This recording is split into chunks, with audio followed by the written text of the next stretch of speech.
This video is to continue yesterday's lesson of combining like terms, but today we're just going to take it one step further because today we're going to add in some multiplication of terms. So the first question here is a review.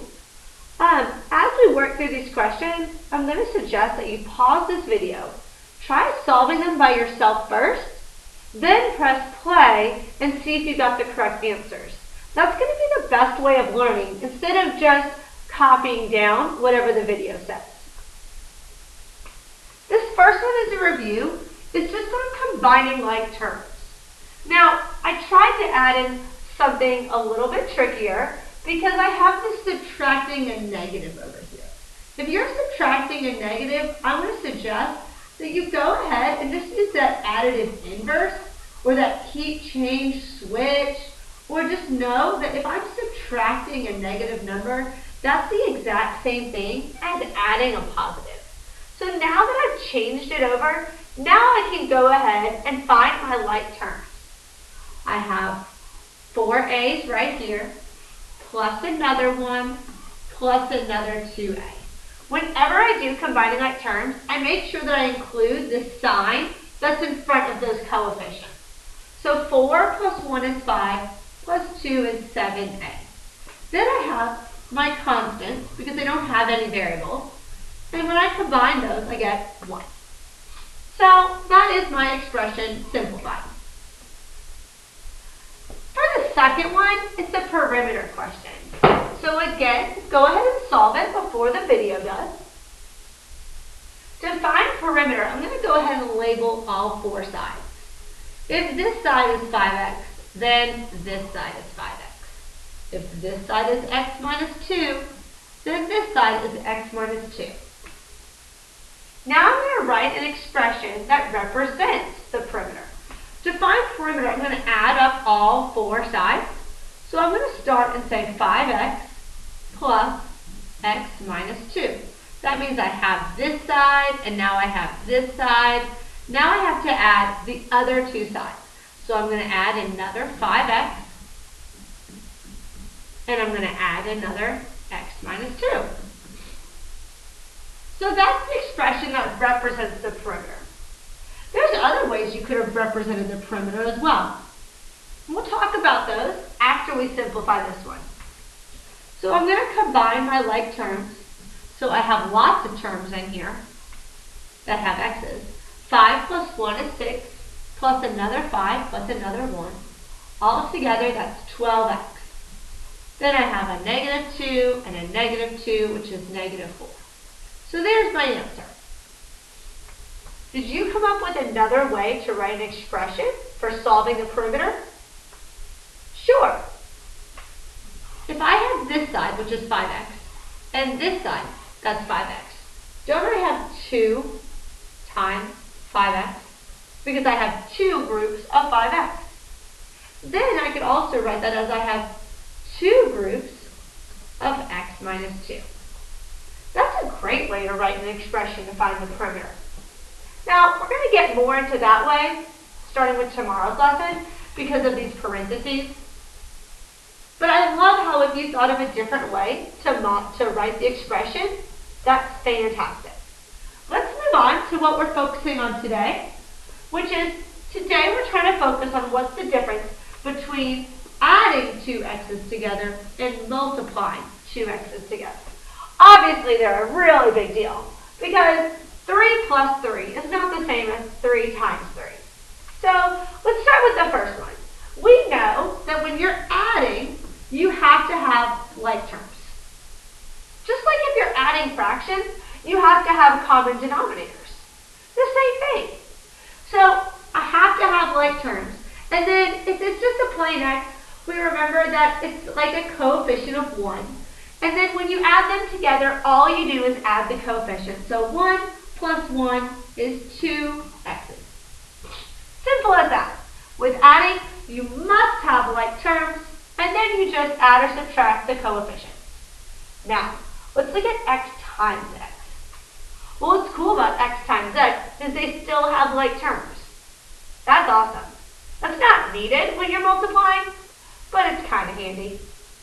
Now, I I set a hint down here. 3 times 3 is 3 squared. Now I know 3 times 3 is 9. However, when you're dealing with variables, you don't know what that x equals. So instead of thinking of 3 times 3 equals 9 as your hint, I think the hint was 3 times 3 equals 3 squared. So x times x is going to be x squared. So whenever we're trying to simplify an expression and we see an x times x, we're going to do x squared. But if we see an x plus x, that's just going to equal 2x. This is really important to make sure that you know that you have highlighted or circled, because it's going to keep coming back around. We're going to have to know the difference between x times x and x plus x. Okay, now let's go on to where we have coefficients in the mix. If I have 2 times 3x, that's like saying I have two groups of 3x's. So here's one group of 3x's, and then here's a second group of 3x's. Well, altogether I have 6x's. So let's look at how that multiplication works. They don't have like terms. You don't need like terms if you're multiplying, only when you're adding or subtracting. Again, just like fractions. Fractions, you have to have common denominators when you're adding, but when you're multiplying, you don't. So I like to draw the picture of the two groups. That helps remind me, but it also helps to go back to that last slide and go, okay, when you're multiplying, the like terms don't matter, but when you're adding, they do. So here, all I had to do was do 2 times 3 and then times x, which is 6x. So now over here, I have 2 times 3 times x times x. Well, I know 2 times 3 is 6, and x times x is x squared. So altogether, I have 6x squared. The great part about multiplication is that the order doesn't matter. I could have done 2 times x times 3 times x, and I still would have gotten 6x squared.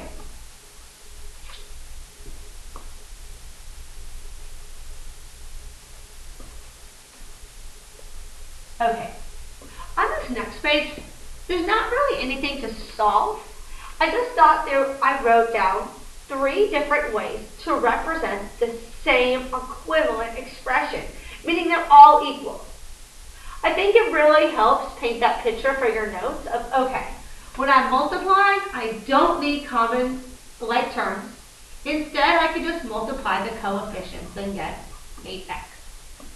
But when I'm adding, it's really important to have like terms. So I add the coefficients. If these weren't like terms, say our problem was 2 plus 4x, what does that equal? Well, I can't do anything if it's 2 plus 4x. That equals 2 plus 4x. I can't simplify that any further. I can only add if there are like terms. And then this third one over here goes 1, 2, 3, 4, 5, 6, 7, 8. Head equals 8x. I just thought I did a good job of sort of simplifying it out. Like, this is 2 groups of 4x, and that's 4x and 4x. And then this is 1, 2, 3, 4x's, and this is 1, 2, 3, 4x's. It's just 3 different ways of how to write the exact same expression. Now we're getting into some of those trickier ones that you've got to remember order of operations. Order of operations tells you that you have to do the multiplying here before you can add those two together. So 5 times 3x is 15x. I like to rewrite the rest of the equation and then look again for order of operations. But I have to do that multiplication first, so that's 2x plus 15x. Well, now I'm down to the adding step, and now I have to think, do they have like terms? They do have like terms, so I get 17x as my answer. Here's 4 problems. Make sure you pause the video and try these 4 problems on your own, then press play. 3 times 3 times 3 is 3 cubed. X times x is x cubed. X times 3 is 3x times another x is 3x squared. Now, make sure you pay attention to that adding sign, because you have to do order of operations first. That's a 3x plus x. Now I have a plus sign, so I'm going to add the coefficients because they're like terms. So then I get 4x.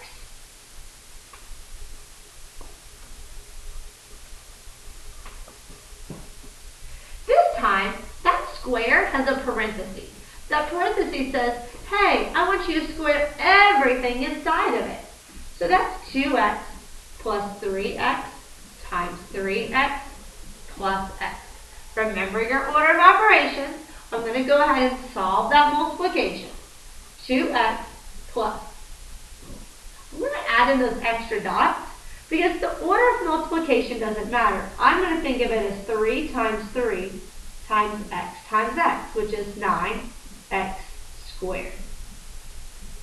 Now I've gotten down to where it's all adding. When it's adding, that's when you use the shapes to find your like terms.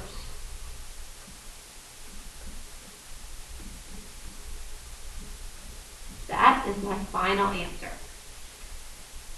From here, I think you can do more practice.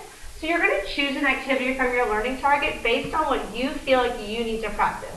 There's lots of great practice examples that include both the adding and the multiplying, just for you to get in the habit of knowing when to use which rules.